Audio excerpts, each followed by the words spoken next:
নমস্কার, ডিজিটাল খবরিলালে আপনাদের সবাইকে আবারও স্বাগত। এই মুহূর্তে না একটা সেই পুরনো প্রবাদ মনে পড়ে যাচ্ছে। যুদ্ধের ময়দানে আর প্রেমের ময়দানে সব কিছুই চলে, সেখানে সব কিছুই নৈতিক। এমনকি ৩৪ বছরের পুরনো যে শত্রুকে উৎখাত করবার জন্য একসময় আমরণ অনশনেও নামতে হয়েছিল, সেই শত্রুরও হাত ধরা যেতেই পারে যদি সেই শত্রু বর্তমানে কোনো শত্রু হয়, অর্থাৎ শত্রু মানে পরম বন্ধু। কেন এই কথা বলছি একটু অবাক হচ্ছেন? কারণ পশ্চিমবঙ্গের মাননীয় মুখ্যমন্ত্রী এবং তৃণমূল সুপ্রিমো মমতা বন্দ্যোপাধ্যায় তিনি একটি এমন উক্তি করেছেন যাতে কিন্তু অনেক রকম রাজনৈতিক সমীকরণ বদলে যেতে পারে। কি বলেছেন তিনি? চলুন একবার একটু শুনে নেওয়া যাক। Two political parties may not agree, but majority of the political parties, if they are agreed for seat sharing 1-to-1, then automatically everybody will come together. Principally, I don't have any grievances against of anybody. Not even against the communists. Ideology differences, because they are working with BJP. But instead of that, I don't have any motto or any vendetta not to work with anybody. অর্থাৎ প্রয়োজনে একসময় নিজেদের চিরকালীন শত্রু বা চিরশত্রু বলে গণ্য করা CPIM তাদেরকেও কিন্তু নিজেদের সাথে একই জোটে দেখতে চান মুখ্যমন্ত্রী মমতা বন্দ্যোপাধ্যায়। যাদেরকে ক্ষমতা থেকে সরিয়ে আজকে তিনি মুখ্যমন্ত্রীত্বের পদে রয়েছেন, তাদের সাথেই জোট করতে তার কোনো নৈতিক অসুবিধা নেই, কিন্তু নীতিগত একটা জায়গায় একসাথে আসতে হবে। এবং তারপরে তিনি যেটা বললেন যে পুরোটাই ডিপেন্ড করছে আলিমুদ্দিনের ওপর, তারা কি সিদ্ধান্ত নেবে তার উপরে, তার কোনো অসুবিধা নেই।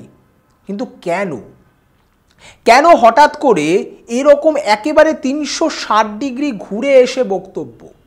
এর আগেও আমরা দেখেছি বিভিন্ন সময় প্রত্যক্ষ বা পরোক্ষভাবে সুজন চক্রবর্তী হোক বা তৃণমূলের তরফ থেকে মমতা ব্যানার্জি যা বলেছেন, তাতে বিভিন্ন যারা সিপিএমের নেতা রয়েছেন তারা কিন্তু পরিষ্কার বলে দিয়েছেন, না আমরা কোনো জোটে যেতে রাজি নয়, অন্তত পশ্চিমবঙ্গের ক্ষেত্রে তৃণমূলের সাথে জোট হবে না, কখনোই হবে না।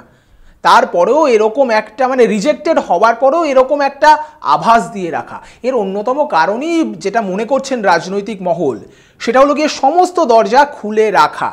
আর বিশেষ করে এই মুহূর্তে যদি পশ্চিমবঙ্গের রাজনৈতিক আবহ দেখা হয়, তাহলে বিজেপি বিরোধী ভোটটা যতটা ভাগ হবে তত কিন্তু তৃণমূলের অসুবিধা। ফলে তৃণমূলের যদি সমস্ত বিজেপি বিরোধী ভোটগুলো তার পকেটেই চলে আসে, তাহলে কিন্তু তৃণমূলের এখন অ্যাডভান্টেজ। এবং সেক্ষেত্রে যদি প্রয়োজনে সিপিএমকে 1-2 সিট দিতে হয়, তো হয়তো বা তিনি দিতে রাজি আছেন, এরকমই ইঙ্গিত তিনি দিচ্ছেন। অপরদিকে কংগ্রেসকে নিয়ে তার কি বক্তব্য, চলুন একবার শুনে নেওয়া যাক। I don't have any problem if they have the genuine things, but Bengal, you know that they have only 2 seats. But you are open to an alliance with the Congress? No, I am open to talk. I am open to discuss. But will you make this condition that they should leave their alliance with the left before they have an alliance with you in Bengal? It is their choice. I cannot make any comments about any political party.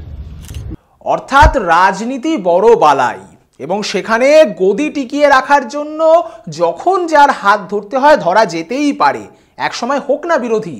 কিন্তু যুদ্ধের ময়দানে যখন অন্য একজনকে প্রতিহত করতে হবে, তখন ওইসব বিরোধিতা চুলোয় যাক, হাত ধরতে কোনো আপত্তি নেই। সেই সঙ্গে সেই হাতের সাথে কাস্তে হাতুড়ি তারাও যদি ধরতে হয় তাহলেও কোনো অসুবিধা নেই। কিন্তু ব্যাপারটা এখানেই থেমে থাকতো না, বরং অন্য একটা জল্পনা উঠে আসছে এখানে। 2024 নির্বাচনের পর যে সরকারি কেন্দ্রে শাসন করুক না কেন, তাতে মমতা বন্দ্যোপাধ্যায়ের কন্ট্রিবিউশন থাকতে পারে বা মমতা বন্দ্যোপাধ্যায়ের মন্ত্রীও থাকতে পারে, এমন একটা জল্পনাও শুরু হয়ে গিয়েছে। কিন্তু কেন হঠাৎ করে এরকম একটা জল্পনা? কে জিতবে সেটা বড় কথা নয়, কিন্তু মমতা ব্যানার্জি বা তৃণমূলের মন্ত্রী বা ভালো মতো একটা কন্ট্রিবিউশন কেন্দ্রের যে সরকার গঠন হবে তার সাথে থাকতে পারে। কেন? এই কারণটা আমাদের সামনে পরিষ্কার করে বলবে আমাদের প্রতিনিধি শ্বেতা। একদমই বিবেক, এবং যে কথা বারবার ভিউয়ার্স যে কথা উঠছে যে মমতা বন্দ্যোপাধ্যায়ের দিল্লির সফর একেবারে নজর কাড়ায়। দিল্লির সফর আমরা প্রথম থেকেই জানি সেটা ভিউয়ার্স, তাই তো বিবেক? আপনাদেরকে বললো, এবং সেখানে যেভাবে মমতা বন্দ্যোপাধ্যায় একের পর এক ইঙ্গিত দিচ্ছেন, একের পর এক ইঙ্গিত দিচ্ছেন, তাতে করে একটা কথা কিন্তু বঙ্গবাসী আপনারা একমত হবেন যে পলিটিক্যালি প্রত্যেক দিন তৃণমূল কংগ্রেস যেভাবে এগিয়ে আসছে বা নিজেদেরকে তুলে ধরছে, একেবারে সর্বভারতীয় পদ হারানোর পরেও গোটা ভারতের রাজনীতিতে যাতে তৃণমূল কংগ্রেসের একটা আলাদা জায়গা থাকে, সেই জায়গা কিন্তু একেবারে শক্ত করে ঘাঁটি ধরতে চাইছে তৃণমূল কংগ্রেস। একদমই তাই।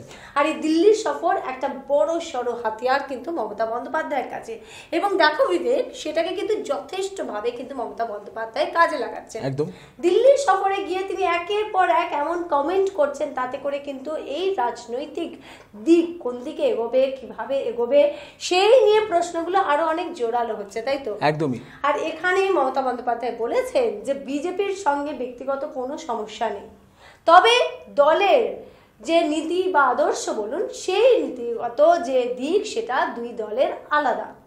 একেবারে এখান থেকে কিন্তু এক প্রকার বার্তা দিয়ে দিচ্ছেন, তাই তো? একদম।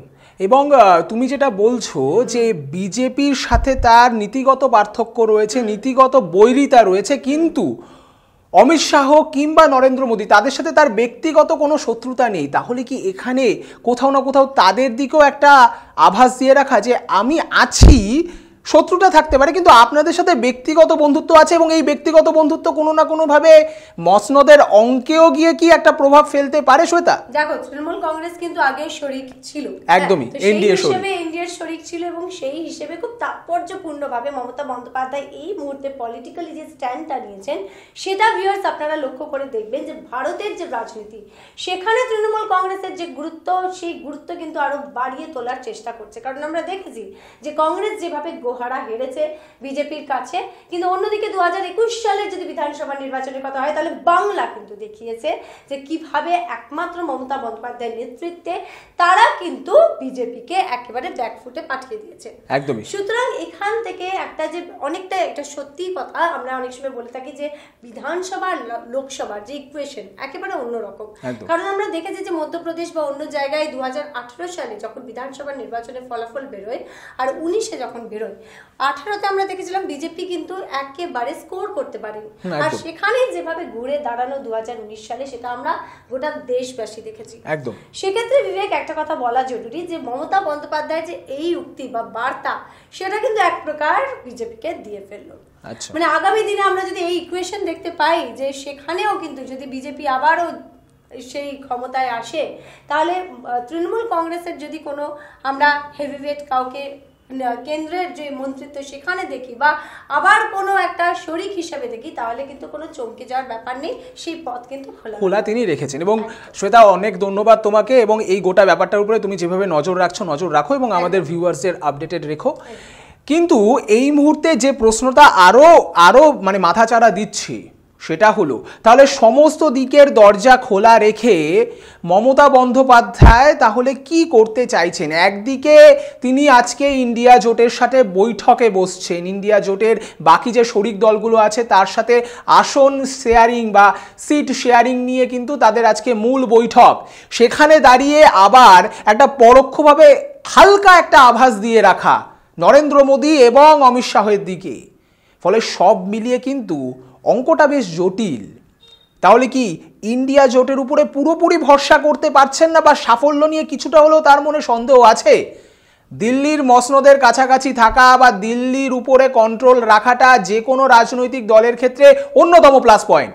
সেখানে দাঁড়িয়ে মমতা ব্যানার্জির মতো অত্যন্ত বিচক্ষণ রাজনীতিবিদ জানেন যে দিল্লির রাজনীতির অল ইন্ডিয়া যদি প্রভাব বাড়ানো যায় তাহলে রাজ্য চালাতে অনেক সুবিধা।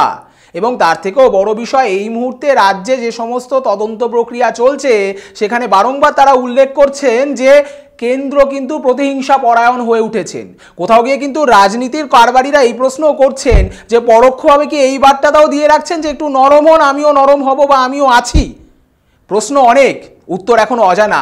উত্তর লুকিয়ে আছে 2024-এর লোকসভা নির্বাচনের ব্যালট যখন খোলা হবে, যখন ইভিএম মেশিন খোলা হবে, তখন কি সমীকরণ বেরিয়ে আসে তার উপরে। সেদিকে তো আমাদের নজর থাকবে এবং আপনাদের নজর থাকুক ডিজিটাল খবরিলালের পর্দায়। কারণ ডিজিটাল খবরিলাল মানেই খবরের আড়ালে লুকিয়ে থাকা খবর আর তার একেবারে বিজ্ঞানসম্মত বিশ্লেষণ। আর ডিজিটাল খবরিলাল মানেই খবর আপনাদের, নজর আমাদের। ডিজিটাল খবরিলাল, খবর আপনাদের, নজর আমাদের।